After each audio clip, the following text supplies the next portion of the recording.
Hello and welcome to today's webinar on researching Boston Tea Party Patriots. My name is Ginevra Morse. I'm the Vice President of Education and Programming here at American Ancestors, New England Historic Genealogical Society. I will be your moderator for today's session.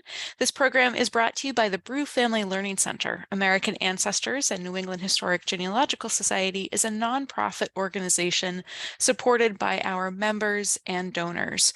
We provide resources and expertise in nearly all aspects of family history, and we're pleased to offer such programming for our members and friends around the world. Your instructor for today's session is Lindsay Fulton, Vice President of Research and Library Services here at American Ancestors. Lindsay is a nationally recognized professional genealogist and lecturer who joined American Ancestors back in 2012, first as a researcher and then as a genealogist with the library.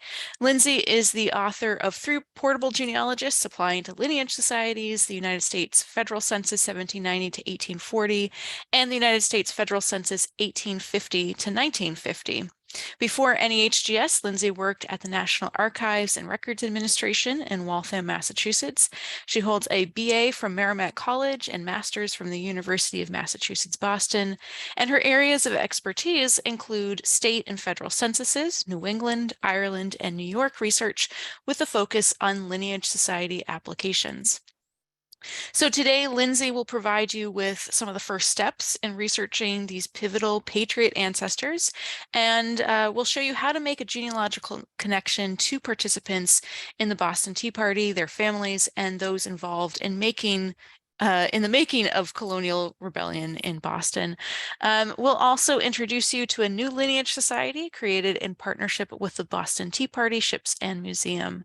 At any point during the presentation, feel free to type your question into the Q&A panel at the bottom of your screen. We'll address those at the end. There is no syllabus for this session, but we are recording this event, and starting tomorrow, you can freely go back and review any of the content from the presentation on our website. I'll also be sharing with you a link to a resource page. So a lot of the published resources that Lindsay will be going over, there is a link to that, and I will include that in the chat during the session.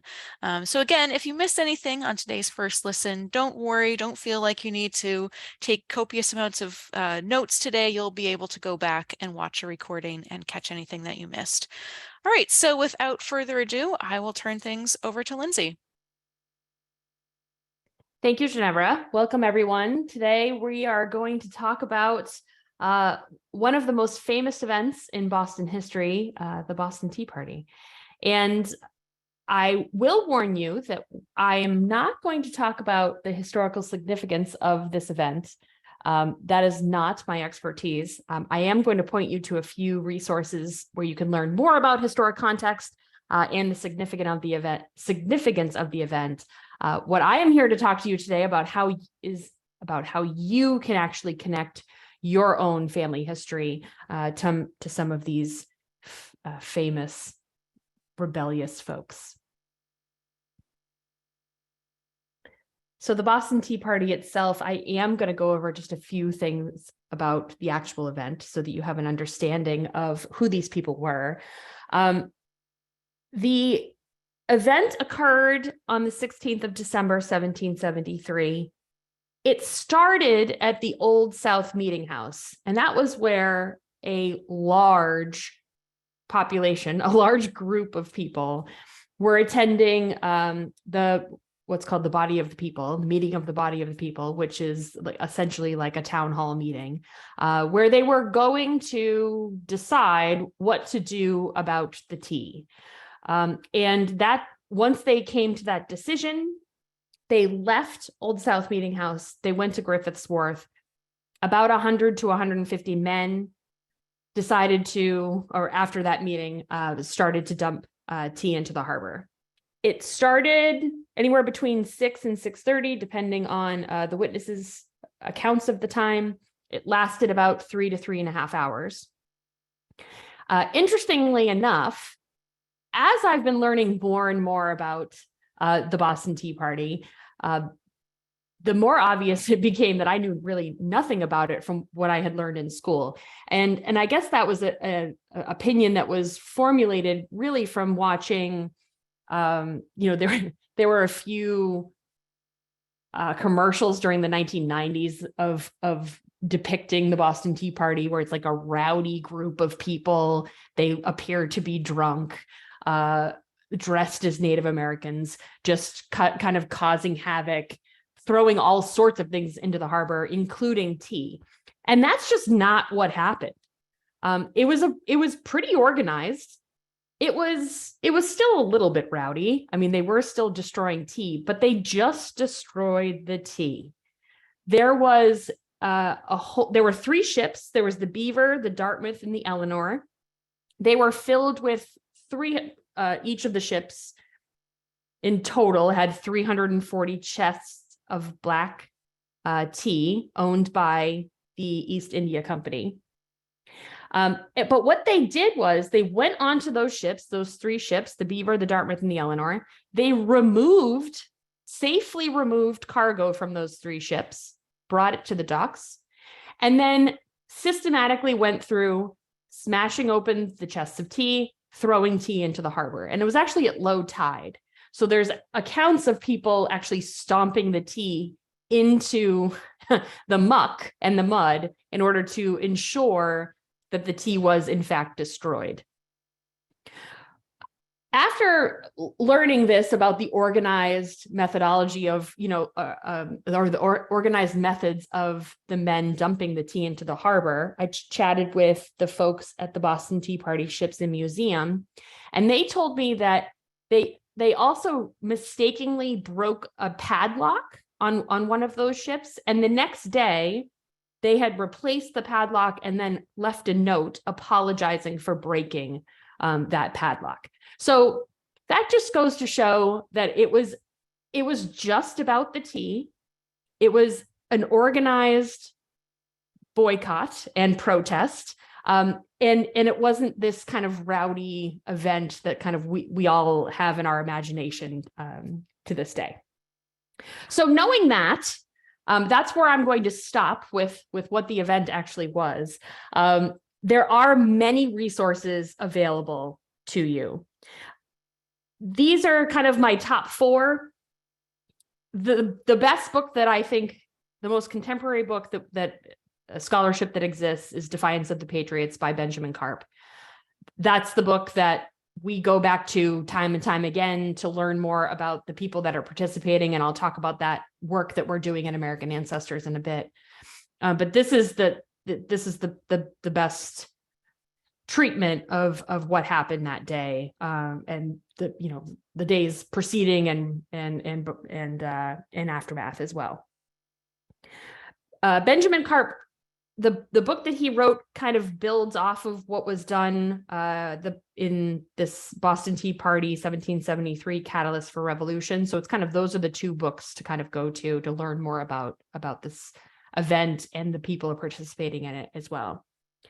And then there's 2 more popular books in terms of like what was on the bestseller lists, and that's Paul Revere's Ride by David Hackett Fisher. It's technically about Paul Revere's ride, but it also talks about the political affiliations that all of these people have in Boston and kind of the growing animosity towards the British and taxation and the growing revolution that's occurring. So that's happening during that book. And then, of course, The Shoemaker and the Tea Party, which was a popular book that I believe came out in the 1990s.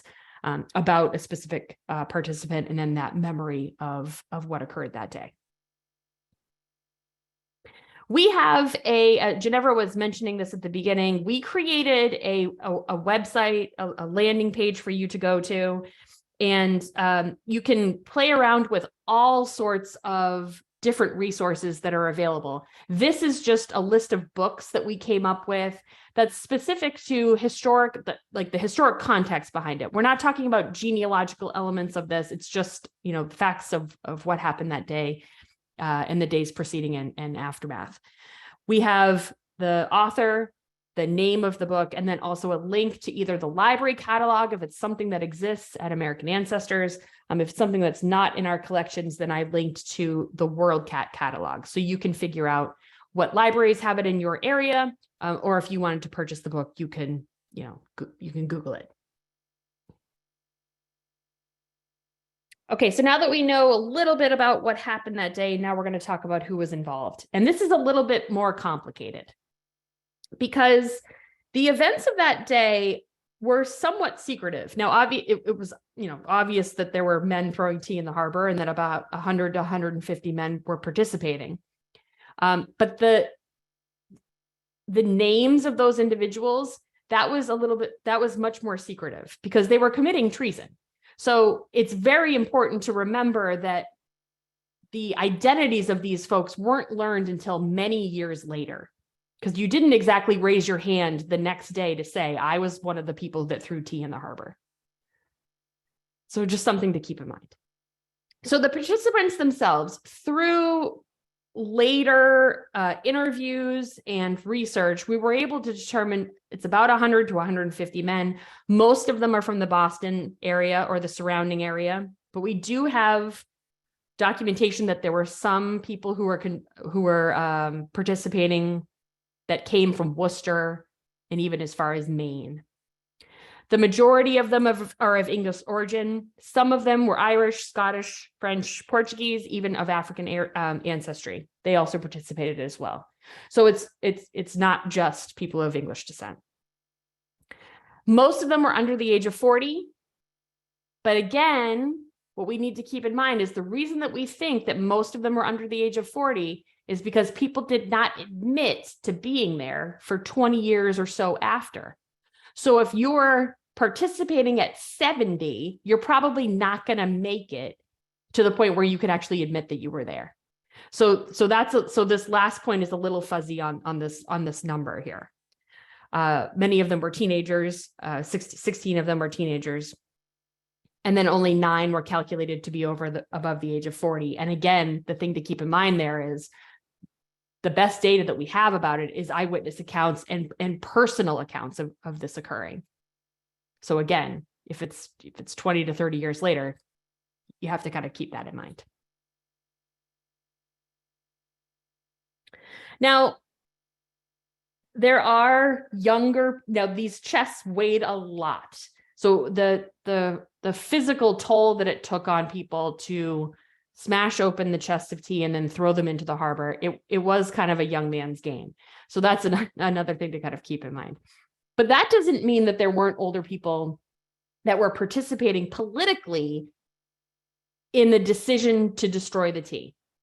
So there are people that were involved in the Boston Sons of Liberty.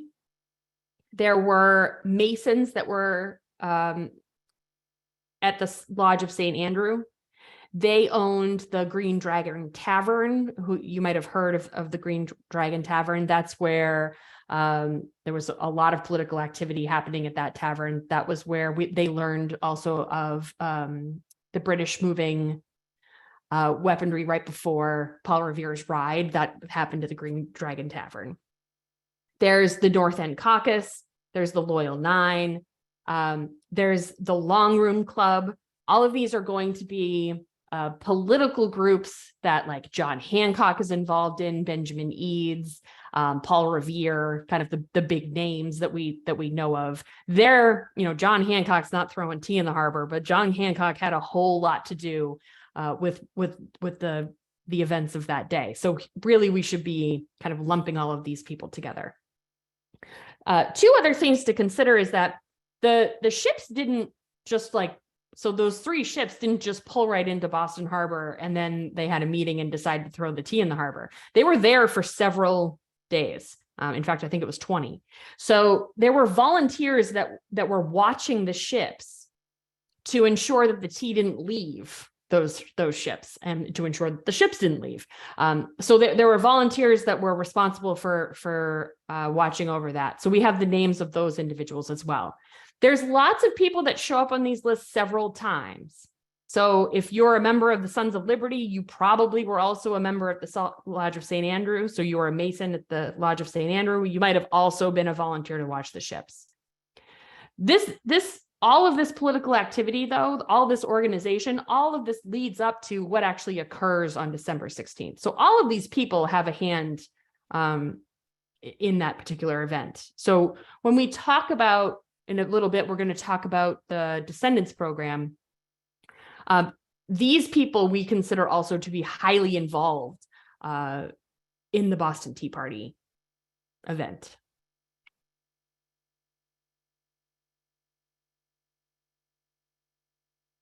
In addition to that political, very highly organized group, I just want to talk a little bit about the inhabitants of Boston, because the inhabitants of Boston, the population of Boston at the time was about 16,000.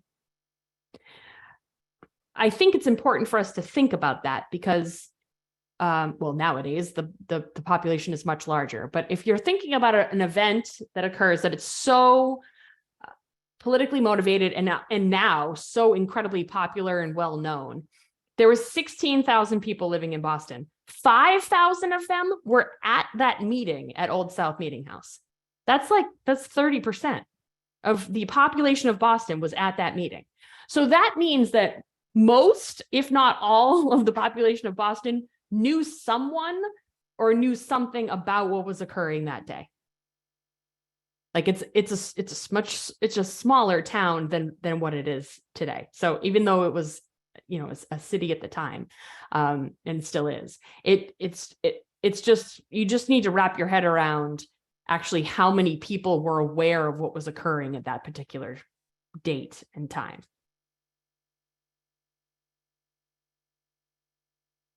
Now, I know you're all wondering, okay, so where's the list? Where's the list of participants? If there's 100 to 150 people who participated, where's that list of people? And that's a lot more complicated. And again, that we run into the whole, where are we getting the information? Who's able to provide firsthand accounts? It really comes from 4 different resources. One is Tea Leaves, which was written by Francis Drake in 1884. That lists a whole number of people. There are lists that have been created by the Boston Tea Party ships and museums. That's coming from stuff that was done by Tea Leaves, but also from descendants who have come forward and said, my ancestor participated, and they have documentation of that occurring. There's also been historical societies and museums and libraries that have written to the Boston Tea Party ships and museums to claim one of their inhabitants of the town or the city was actually involved, and they also have documentation of that. So the Boston Tea Party ships and museums, they also have a list running. There's Paul Revere's Ride by David Hackett Fisher. At the back of that book, he has a list of individuals who had political affiliations at the time in Boston, but also people who were participating in the actual dumping of tea into the harbor. So we were using that list. And then, of course, Benjamin Karp's new book on new 2010. It's new to historians. That also is giving a list of the people who participated as well. So what we are doing at American Ancestors is we're going through all 4 of those lists. We compiled them all together. There's about 178 after we compile all those lists together. And those 178 people, men, we are going to research in depth to figure out how accurate it is that they were actual participants in the Boston Tea Party. So to get a hold of those, so we're currently working on this. It's not a project that's complete yet. But to get a hold of what's been done thus far, we've done about 40 so far, is to look at the American Ancestors website. And the best way to do that is to go to search. And you're going to go to this, I recommend always going to this A to Z list of all databases. When you click there, it'll bring you to a page where you can type into this search panel here, search by database name. And if you just put in Tea Party, it will bring up all of the databases that we have that are specific to the Tea Party. The one that we're interested in is this first one here, which is called Boston Tea Party Participant Biographies. When you click on that link, it will bring you to the database. Now you can search by first name, by last name, by years, by location, and by record type. Or you can browse the database, which is off to the right side here. if you were to click on this where it says volume and then all, if you were to click there, it'll bring up a drop down that lists all of the names in alphabetical order of the participants that we've been able to examine thus far. Now, I will say the 178 names that we've identified, we're going to do all 178. Now, we may, at the end of researching one of those individuals, decide they did not participate, in which case we will give you that information in the sketch. So just because someone's in here doesn't necessarily mean that they participated. It just means that we've done the research because they are on some of these very popular lists that people go to see if someone participated in the Boston Tea Party. So all 178 will be there eventually. Our goal is to have this done by December 16th of this year.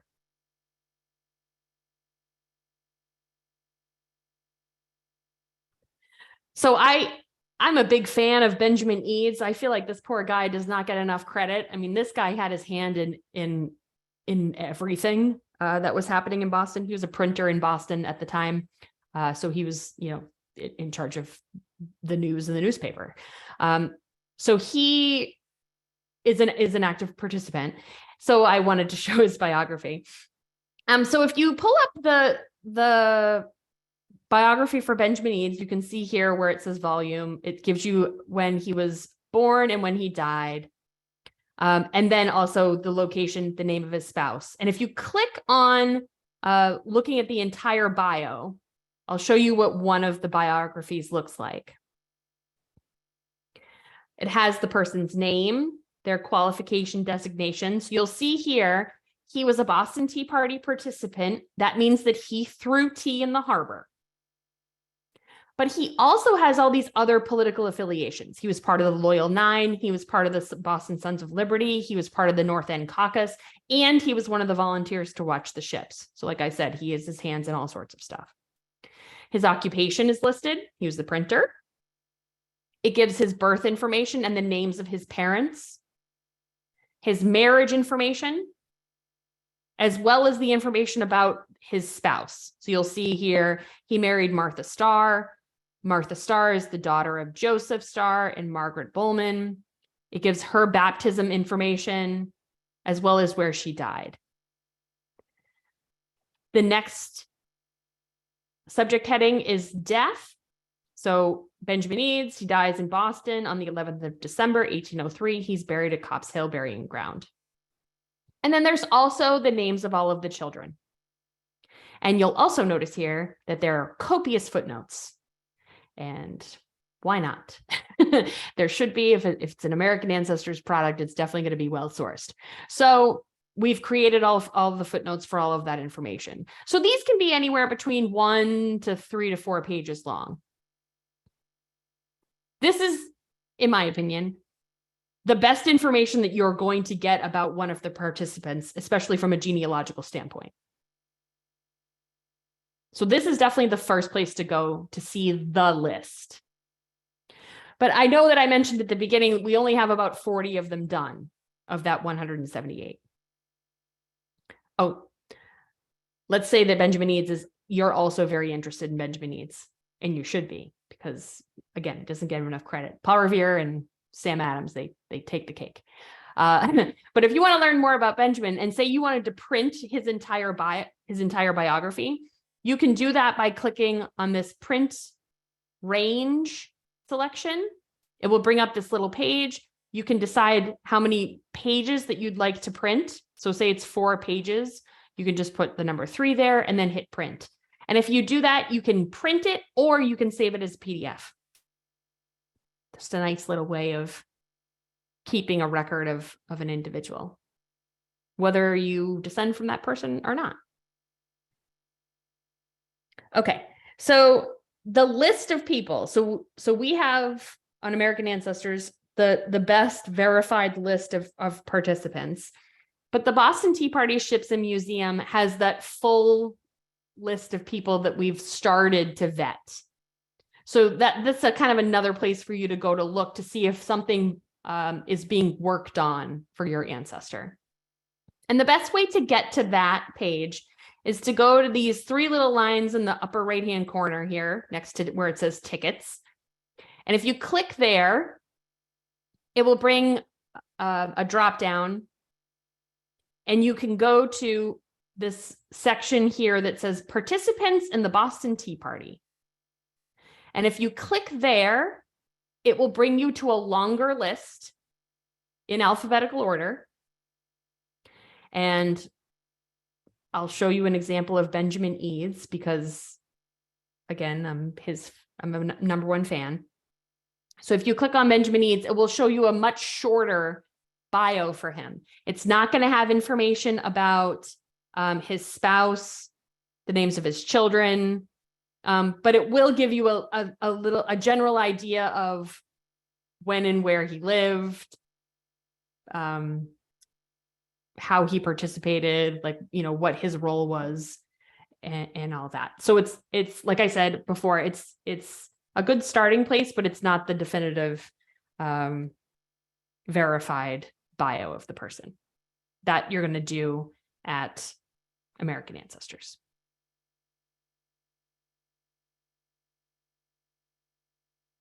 So here's the little bio there. So still very interesting, but if you're looking for more genealogical data, that you're going to find on the American Ancestors side currently. Okay, so the program. This is if you've belonged to a lineage society before, you have to prove lineal descent, direct connection to one of these individuals. Now, the Boston Tea Party Ships and Museum has on their website all of this information, and this is the place to go if you're interested in applying. All of the manuals, applications, the portal to pay your fees, all of that's going to happen at the Boston Tea Party Ships and Museum site. And the URL is down on the screen, the bottom of the screen there.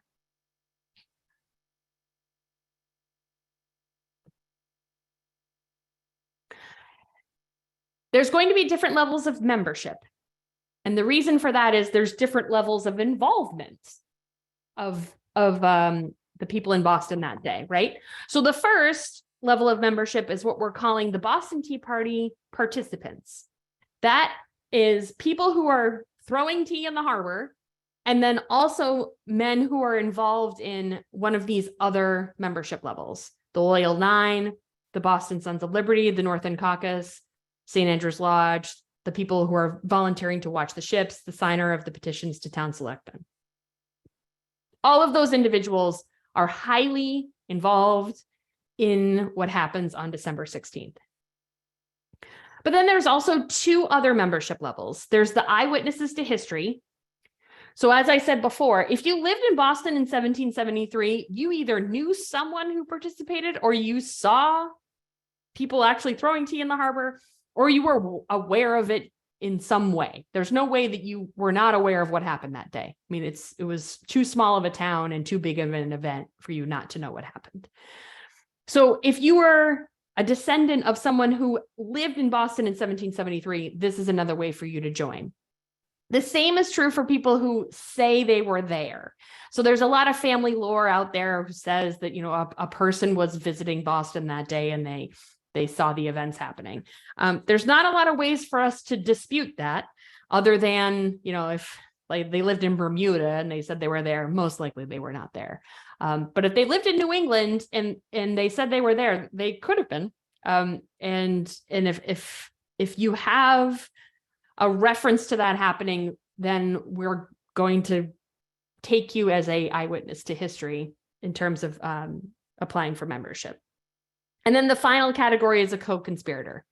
That's for folks like me who have no connection to the Boston Tea Party, but we think it's very interesting and cool and we want to be involved. You can apply as a co-conspirator and have no familial connection to that group.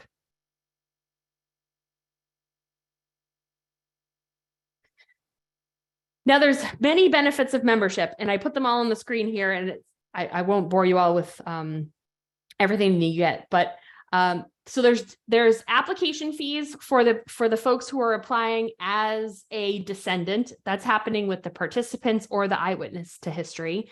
So it's a $400 application fee, which allows a genealogist to verify that the information is accurate, to check all your documentation, to make notations, and confirm that, in fact, the connection makes genealogical sense. And then there's a annual dues that will be collected. The only one that does not have the application fee is the co-conspirator, and that's because there's no application to check. You're just here for the party of the honoring the memory of the people who participated in the Boston Tea Party. As a full member, you're going to get access to genealogical materials. You actually get a discount on American Ancestors membership. You'll get a copy of Defiance of the Patriots, which, as I said, is the best historical coverage of what happened on that day and the events leading up to that day. A complimentary packet of 5 teas from the Robinson Tea Chest. It has historically accurate teas. They're actually delicious. They taste nothing like what you would think tea would taste like, but it definitely grows on you, and I highly recommend trying them. You'll get a commemorative pin, a membership certificate, and then also discounts on items at the Boston Tea Party Ships and Museum. The eyewitness to history is going to have similar benefits. You just don't get the tea in the book. And then the co-conspirators, same thing. You'll get a discount. You just won't get the tea in the book and whatnot.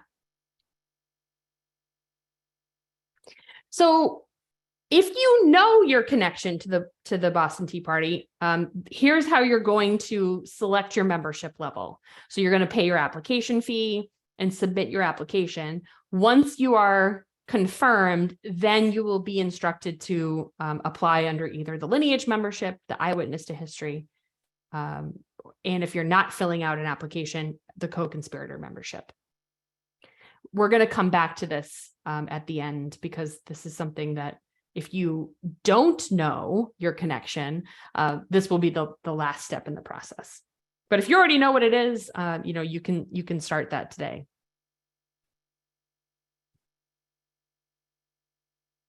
Okay, so for those who don't know, and you're interested whether or not your ancestor participated, there's a few steps that you can go through to figure out if there's a potential there. And this is advice that I give really to all people interested in joining a lineage society. Like this sequence works for Mayflower. This sequence works for the Daughters of the American Revolution. It'll work for General Society of Colonial Wars. This kind of 4-step process is what I generally suggest when people are interested in finding a connection to a particular event. So step 1 is to start with what you know, and then I guess there's 2 steps. There's working from what you know and then going to the unknowns. You always start with yourself, your parents, your grandparents, your great-grandparents, and so on. You don't want to just, my last name's Revere, so I'm going to say that I'm, related to Paul Revere. We don't want to do something like that. You're only just going to annoy yourself later on in the process when it doesn't work out. And then the second thing you want to do is write it down. Okay, so here's our 4 steps. And again, this is something that can work for not just the Boston Tea Party. It could work really for any way that you are trying to connect yourself to a particular historical event or a person. The first thing you're going to do is organize yourself. Then you're going to look for the best candidate. So once you're able to organize yourself and you're looking at your charts, you'll be able to decide, okay, these are the people to look at, because they're going to give me the best shot at having a connection to a particular event. You're going to find at least one document that connects you to the person that's participating. And then the final step is going to be completing your application using the guidelines of that particular organization. In this case, we're talking about the Boston Tea Party. So the first step is getting organized. It's usually getting reorganized, because almost always when we start as genealogists in this process, we're almost never organized at the beginning. It's usually after a year or 6 months or so that you're like, oh man, I'm having trouble gathering things, and I'm starting to hit brick walls. That's when you usually start to notice that you need to organize yourself. Staying organized is so important when you're doing genealogical research, because it limits the amount of times that you research the same document or the same research strategy. And I know all of you right now are thinking like, oh, I've done that, because I've done that many times. I've looked at this document before. So this is what we're trying to avoid. And the best way to do that is to stay organized. So we're going to create a 5-generation chart. That's one of the ways that you can start to organize yourself. You can start with yourself. You include your parents, your grandparents, and great-grandparents, and so forth. This is a nice way to visually see and map out your ancestry. Sometimes that's more difficult if you're using like family group sheets, or if you're taking notes in Excel, for example. It might be difficult for you to kind of see what route to go. The 5-generation chart, or even bigger than 5 generations, is very helpful in terms of a roadmap to decide which lines to look at.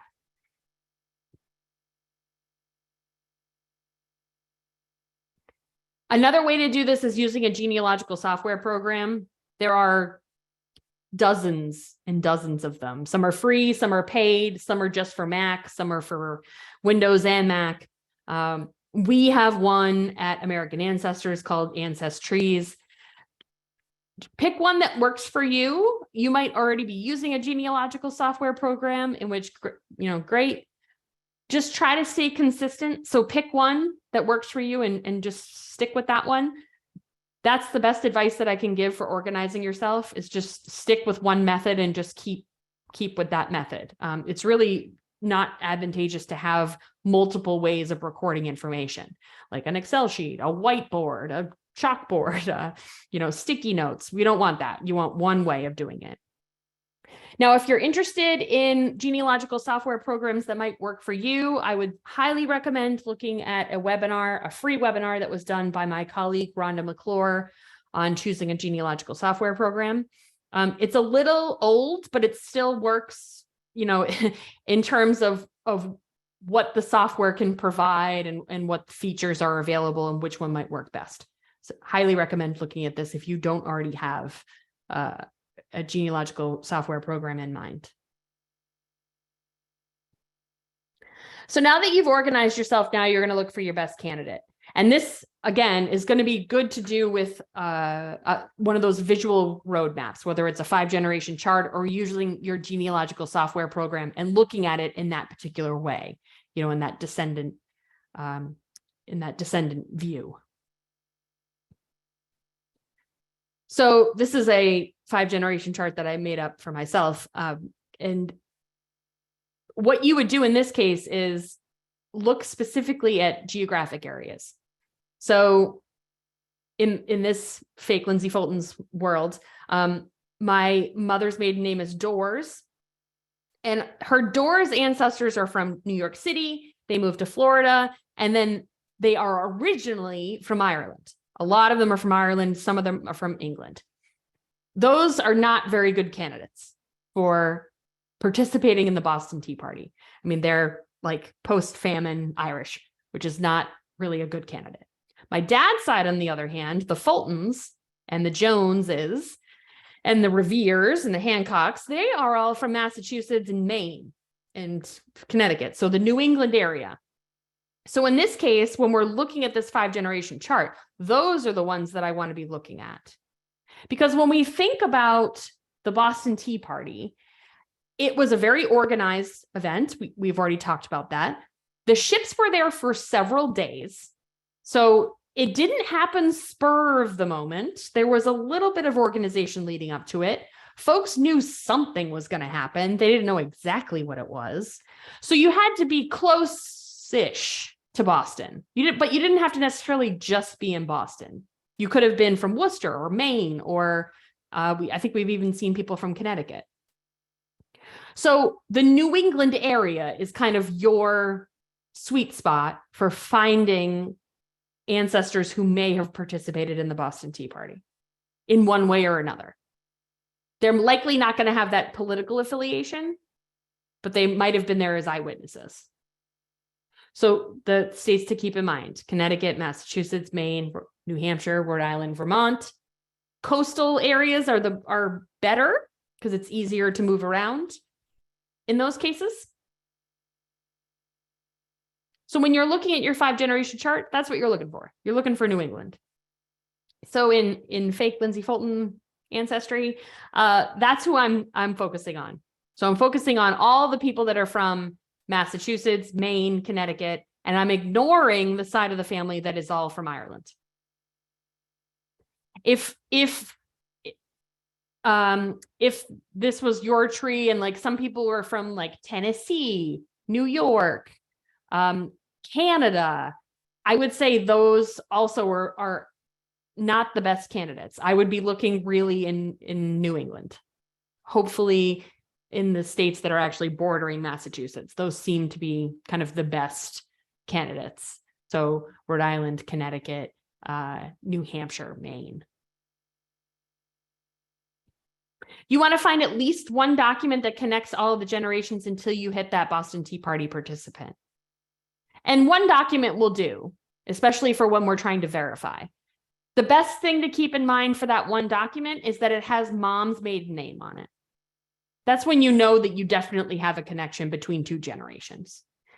That generally happens using a vital record.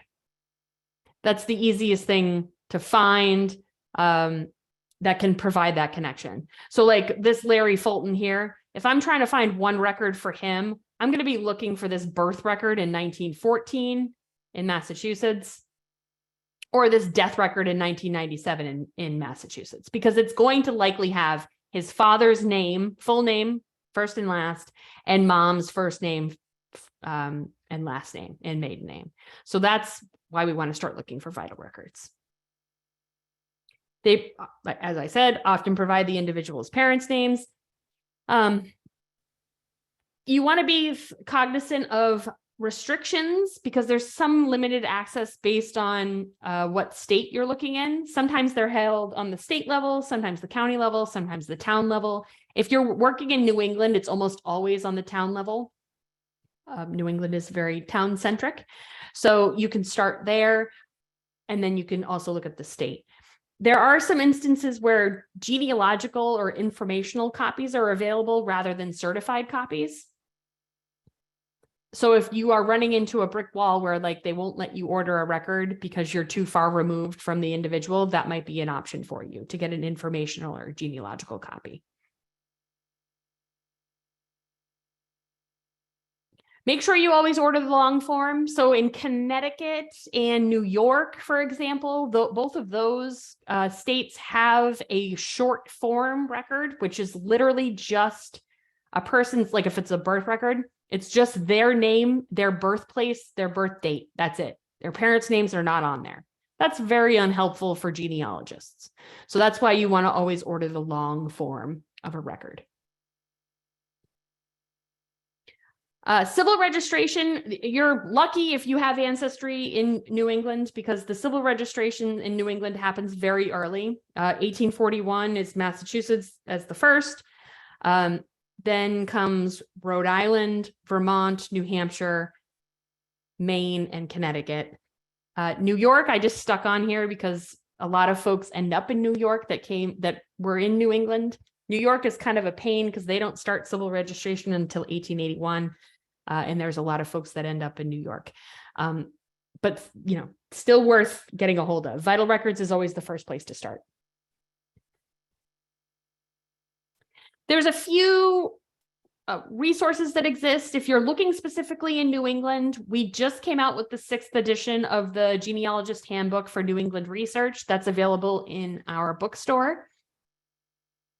If you want to learn more about New England states and where to order things, and it's excellent. That's definitely the first place to start. If you have folks that are outside of New England, you can look at the Red Book or the Source. They're both by Ancestry Publishing. And if you wanted to look at a free resource, the Family Search Wiki is something that I use on a pretty consistent basis. I use it almost every day. If you go to Family Search Wiki, it works kind of like Wikipedia, where you just type in a topic that you're looking for, and it gives you all sorts of information about that topic, plus links to other resources available.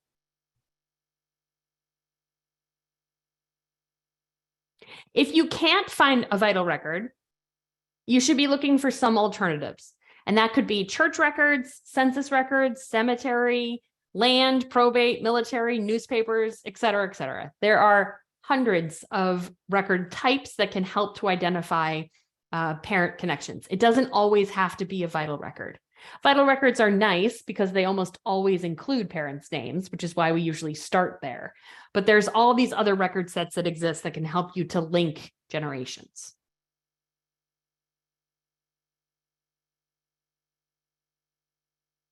Now, this is the landing page that I mentioned earlier. And this is kind of, this is even better than a syllabus. So you can go to this page to look specifically for the resources that we have and also other people have about the Boston Tea Party. You'll see on the right side of the page there's links to databases. There's free webinars that we've done before. There's guides, articles, books. There's archives that we've pointed you to from other organizations, as well as things that are in the American Ancestors archive that are specific to the Boston Tea Party. So I'm going to show you a few examples of some databases that are the best for this particular research. We're going to look at some Boston records and then also external databases. I cannot say enough good things about the external databases. These are databases that we subscribe to as a library that you have access to as an American Ancestors member. So if you are an individual member, a paying member of American Ancestors, you can log into all of these external databases from home and do searches. There's newspaper databases, there's American Explorer databases, there's stuff for Canada, there's stuff for Ireland, there's all sorts of material available to you with that membership. So I'm going to show you one example. But going back to Boston records. So these are all of the Boston databases that are on the American Ancestors webpage. So there's the participant biographies, there's church records, there's deaths, marriages, old cemeteries of Boston. The one that I want to talk to you right now is called the Thwing Collection, which is kind of difficult to say, but it's looking at inhabitants and estates of the town of Boston, 1630 to 1822. And what this is looking at is it's a collection that was created using all sorts of record types. So it's probate, deeds, church records, vital records, newspapers at the time.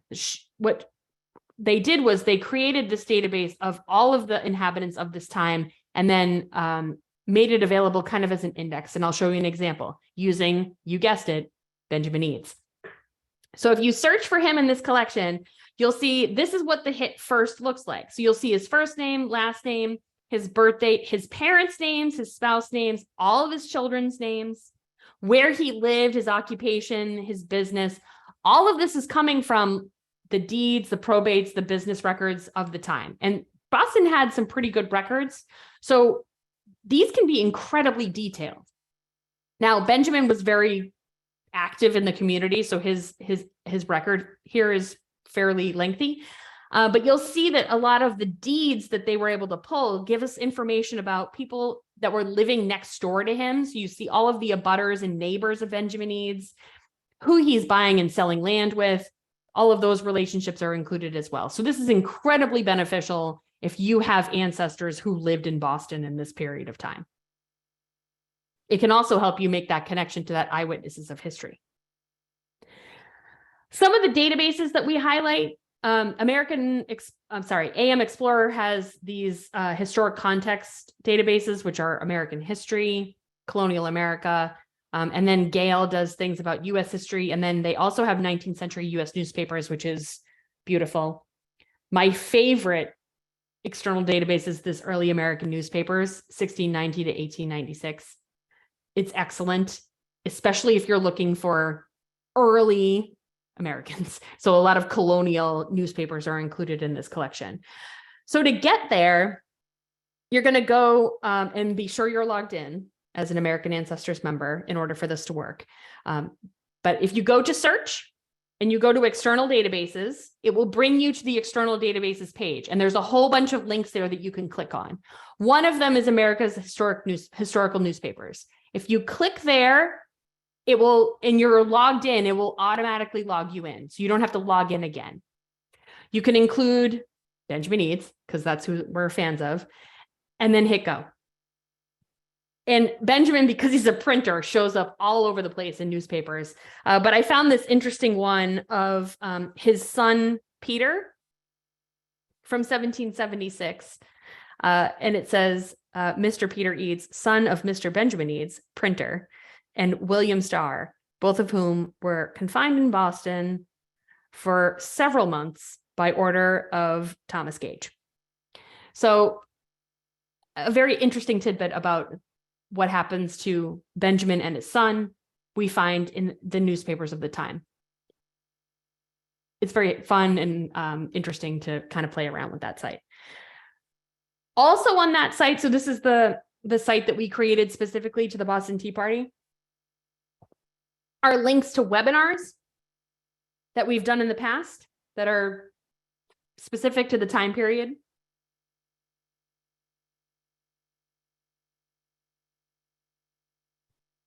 And then guides and articles. All of this is free. You just have to log in as a guest member.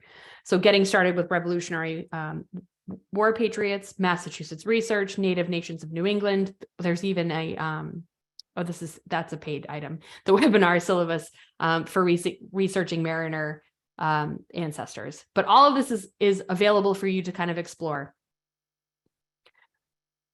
The last thing I will say about documenting is that I don't want you to reinvent the wheel. You can apply to the Boston Tea Party Descendants Program using an approved application from another lineage society. That's Colonial Dames of America, National Society of Colonial Dames of America, Mayflower, DAR, SAR, and Colonial Wars. I just would like them to be approved no later than the 1st of January, 1968. And all I need is the approved application. I don't need all the documentation to go along with it. I just need the signed, approved document from National or General that has your approved number on it. Now, it doesn't necessarily need to be your approved application. So say, for example, your mother joined DAR and you want to use her application and you don't have it. You can get it. And the way that you do that, and most of those organizations that I just listed, most of them have some way of you getting a hold of a application that's been approved for your own family member. So if your cousin, aunt, uncle, mom, dad joined, you can usually get a hold of it. So here's DAR, for example. If you go to their website, dar.org, go underneath online research and search ancestor search. You can look to see what applications were submitted for a particular patriot. So in this case, most of the guys who were participating in the Boston Tea Party also were patriots with DAR. So Paul Revere, for example, put in the first name, last name, and you search for him. You'll see all of the people who have applied under Paul Revere. So Paul Revere being their qualified ancestor.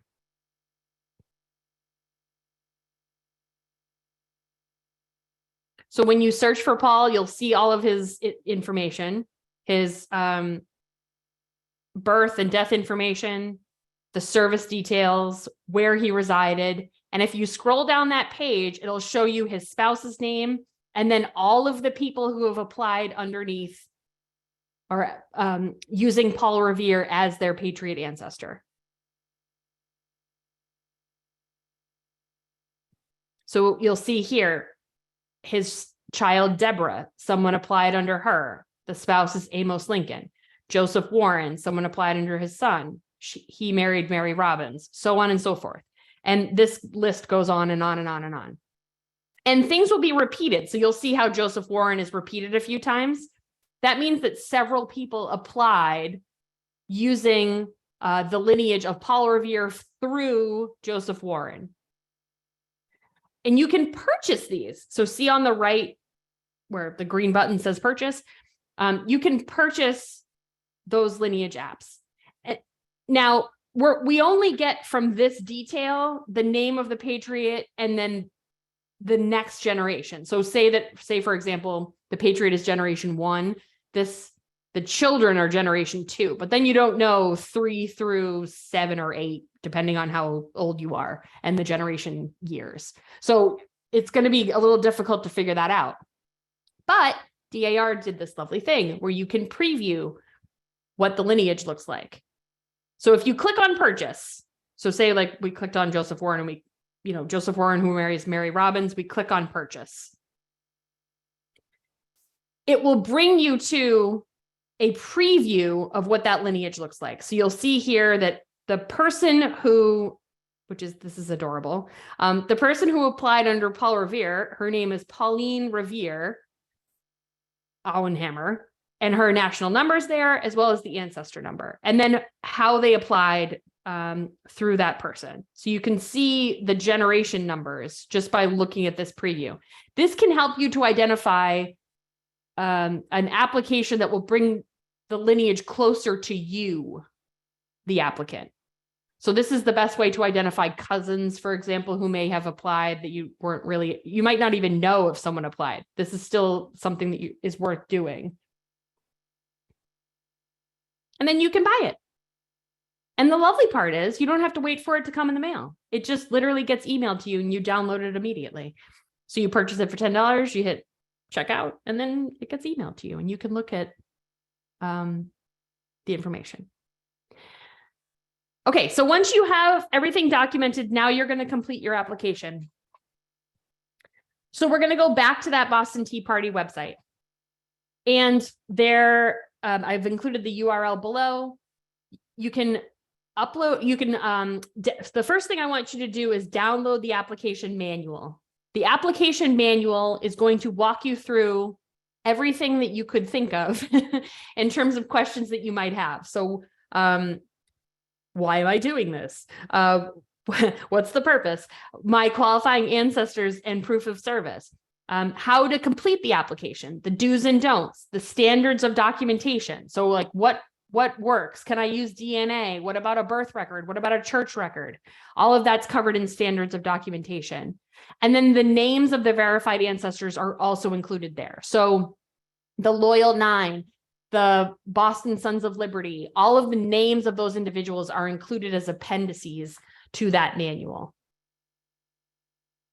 It's a very important thing to download. And once you've downloaded the manual and you understand exactly how to fill out the application, then you're going to download the application and start to fill that out. It's a writable PDF, so you can fill in all of the fields that you need to. You hit save, and then you can upload it. Once you're done and it's signed, you can upload that application to the Boston Tea Party Ships and Museum website. So you just fill out your name, your email, and then you can choose your file where it says upload your application. You can choose your file there. You can also, at that stage of the game, upload any of the supporting documentation that you might need to upload as well. You're going to submit your application fee. So you're going to do this $400 application fee here. And that will go to the Boston Tea Party Ships and Museum. Once they've confirmed that your ancestry is accurate and they've accepted the application, then they will instruct you to fill out and pay for whether you're a lineage member, eyewitness to history, or, well, just those two, lineage member or eyewitness to history. If you're not applying as a lineal descent of any of these individuals, then you can just fill out that co-conspirator member form. And while you wait, you can join the celebration. So the Boston Tea Party has this is separate. This is a nonprofit through I think Boston 250 is the Boston Tea Party 250.org. It gives you information about reenactments that are happening, volunteers, the history, sponsorship, media relations, all that kind of stuff. I would highly recommend going to that site just to see all of the activities that are going to be planned from now until December 16th, when we officially celebrate the 250th anniversary. All right. Well, thank you, Lindsay, for your presentation. So before we get to your questions, I do want to let you know about a few upcoming programs. So if you have ancestors in Pennsylvania during the colonial period or into the 20th century, be sure to register for our 4-week online seminar that will review essential resources for exploring your Pennsylvania roots century by century. And if you'd like to explore your Massachusetts roots further, consider attending our genealogical day trip to the Massachusetts Historical Society on May 12th. You'll be accompanied by 2 of our genealogists. You'll receive an orientation on how to use those resources, receive assisted research help, and then, of course, a one-on-one consultation with the genealogist, so you really make the most of your time there at the Massachusetts Historical Society. And if you live in the New York City area, join Chief Genealogist David Allen Lambert and editor of the Mayflower Descendant Christopher Child for an in-person seminar at the Museum of the City of New York on tracing colonial New York and New England ancestors. So certainly if you're tuning in today and you live in the New York area, be sure to join us on May 13th. All right, so I know we are over time, but we can still get to some questions here. So first of all, Erica asks or says that she's already applied. My Tea Party participant is on the list at the Tea Party Ships and Museum site. Is that enough to have him accepted as a participant? Most likely, yes. So, that list of individuals that we've been taking from those 4 different resources, almost all of them we've been able to confirm as, like living in Boston at the time, still alive at the time. We don't see any reason why they wouldn't be included. So I would say that for the most part, yes. And when you applied to the Boston Tea Party Ships and Museum, if there was, for whatever reason, a discrepancy with that individual, they would have told you at that point, like, ooh, that's someone that we think is potentially a difficult candidate. Maybe you want to apply under someone else. So you would have heard about that by now.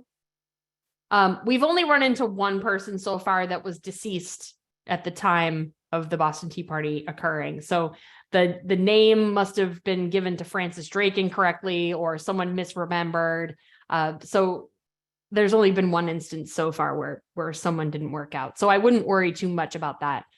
You would have heard from them by now if there was a problem with your participant. Now, Patricia says, I may have an ancestor who built one of the ships from which the tea was unloaded. Would that relative likely be involved? That's interesting. We don't have a category for that. So right now that we would consider that person to be an eyewitness to history, because they would have been most likely a resident of Boston at the time. So you should apply underneath that category. Mainly because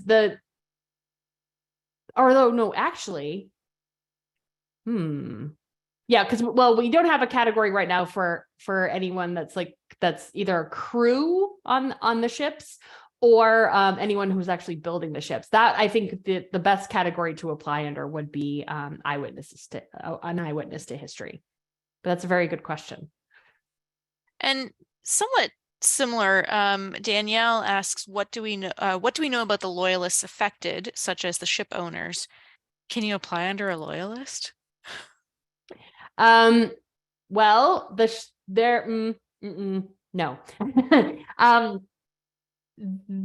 mean, they're all of these people are going to be involved. So there's going to, in fact, one of the folks who has applied to the Boston Tea Party Descendants program, his ancestor was there that day. So he's an eyewitness to the event.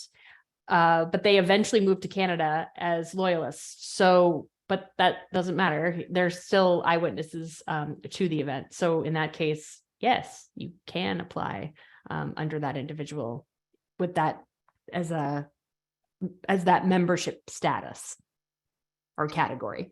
And Sally says, I have several cousins of my ancestors who were participants. Do I need to be a direct descendant? Yeah, I know. Right now we're doing direct descendants. It's so complicated to to apply as cousin, and then we have to figure out, like, is it a first cousin, second cousin, fourth cousin, and then what do we make that cutoff? So we decided to have it just be a direct descendant. But if you have a collateral connection to one of the participants, most likely your ancestor, like your direct ancestor, would have been someone where you can apply as the eyewitness to history, because they would have either been living in Boston at the time, or would have been there on that day. So that would be my recommendation for the application process. Julie asks, will those who join in the first year be considered charter members? I don't think we've officially said that, but I would say anyone applying in that first year, there's going. We have not defined them as specifically as charter members, no. But everyone's going to get a member number, and then that's going to be associated with a year. So we'll know all of the people who applied in 2023. So everyone that applied in the 250th anniversary year, their membership status will be delineated that way. And Catherine asks, are there name lists for some of the other categories, like the St. Andrew Lodge members, the boat watchers, the Sons of Liberty? Yes. Are those available for kind of the known members at the time of the Tea Party? Yes. So those, the membership, the manual that is on, it's a PDF that's available on the Boston Tea Party Ships and Museum, the manual for the application. There's appendices for all of the members of all of those political affiliations. So the Watchers of the Ship, the petitions to the selectmen, the Boston Sons of Liberty, all of those are included at the end of that manual. And you'll notice that there's many names that are repeated over and over again, because these guys are involved, they have many groups that they're involved in. Ainsley asks if there's a list of the other men that we're in the process of researching and kind of adding to that biographies database. If there isn't a list, what's the best way to kind of ask to see if that biography's kind of in the wings? So the best place to look is on the Boston Tea Party Ships and Museums list of participants. That's probably the best list of people who are proposed participants. We'll use that word. So those are people who are included in either tea leaves. It's someone that's come to the Boston Tea Party Ships and Museum. It might have been a descendant who claims that their ancestor participated. That list is pretty good. I mean, that's the majority of the people that we're looking at are coming from that list. If your ancestor is not on that list and you think that they were involved, then the people to contact are going to be the Boston Tea Party Ships and Museums, and they're gonna be in touch with me. So they'll get together all the information that they have, either from you or what's in their archives. My team will start to do the research, and we'll decide whether or not that person should be included. All right, just a few final questions. Francis asks, if I join as a quote eyewitness and then discover additional documentation, can membership be upgraded? Oh, sure. Yeah. Yes. Great. And Brian asks, what's the likelihood of a Roxbury Committee of Correspondence member being involved in the Boston Tea Party? Pretty good. I would say pretty good. So at least in terms of like being there on that day, I could definitely see that person being an eyewitness to history. I don't know if they necessarily were throwing tea in the harbor, but that would be a definite, person to look at. That's a reason to look at the list, definitely. But if it would be interesting to see what other documentation that you had about that person, to see, if there was ever claims made that they were an active participant. But they're not far from where the event was occurring, so it wouldn't surprise me if they were there that day. All right. Well, unfortunately, that's all the time that we have for today. Thank you, everyone, for your questions. Thank you again, Lindsay. A reminder that you will be able to watch a recording of this session on our website as well as our YouTube channel. You'll get a follow-up email later today with a link to that recording. And also the link that I put in the chat, the americanancestors.org/Boston Tea Party. That's where you'll find a lot of the resources, the books, the databases, the guides, articles, additional webinars, much of what Lindsay went over today, you can access there at that website. Again, it's americanancestors.org/Boston Tea Party, all one word. So thank you again for joining us today. As you leave the event, you'll have the opportunity to fill out a survey and give us your feedback. As we continue to expand our webinars and online offerings, any and all feedback is extremely helpful and appreciated. This free webinar was made possible by the generous support of members and friends around the world. Please consider making a gift to American Ancestors to keep these programs free and to create more. If you'd like to access other how-to resources or learn about upcoming online educational programs or in-person programs, please visit us at americanancestors.org. Best of luck in your research, and I hope to see you at our programs in the future. Goodbye for now.